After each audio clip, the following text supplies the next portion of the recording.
कहलगांव विधानसभा क्षेत्र से आप लोग को हमने पहले वीडियो में बताया था कि रजनीश यादव आगे चल रहे हैं, यानी रजनीश यादव के लिए बहुत ही बड़ा हार साबित हो सकता है, क्योंकि रजनीश यादव 40,796 वोट से पीछे जा रहे हैं। यानी कि रजनीश यादव की बात करें तो रजनीश यादव का लड़ाई होना था जेडीयू से, यानी जेडीयू अगर बात कर लेते हैं यानी बीजेपी आगे चल रहे हैं। क्या कहते हैं शुभानंद मुकेश, यहाँ दोस्तों शुभानंद मुकेश अभी 40,796 वोट से आगे चल रहे हैं। सोच लीजिए 40,000 का बहुत ही बड़ा राउंडिंग होता है। और बात कर लेते हैं यहाँ पे तो आप सभी को 20वां राउंड की हम अपडेट आप सभी को बता रहे हैं। ये लेटेस्ट न्यूज अपडेट जिस टाइम इस वीडियो को शूट कर रहे हैं उस टाइम की अगर बात करें तो 31 राउंड यानी कहलगांव विधानसभा क्षेत्र में टोटल 31 राउंड की काउंटिंग होना था, लेकिन यहाँ पे रजनीश यादव को टोटल वोट मिलते हैं 51,756 वोट अभी तक मिल चुके हैं। क्या कहते हैं रजनीश यादव को। और रजनीश यादव पीछे की बात करें तो रजनीश यादव 40,796 वोट से पीछे चल रहे हैं। अब दूसरे नंबर पे मेरे पहले नंबर पे आ जाते हैं शुभानंद मुकेश, जो कि इसको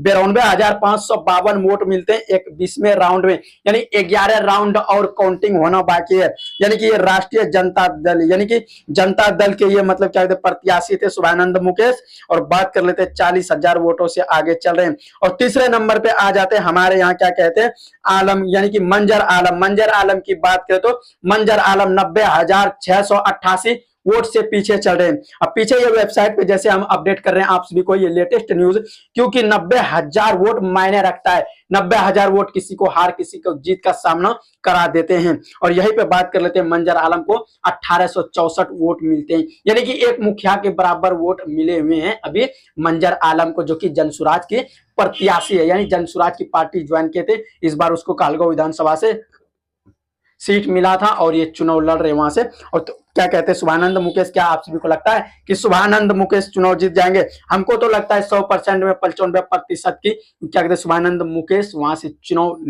मतलब जीत जाएंगे। और आप सभी कमेंट करके जरूर बताइए। वीडियो देखने के लिए बहुत बहुत शुक्रिया।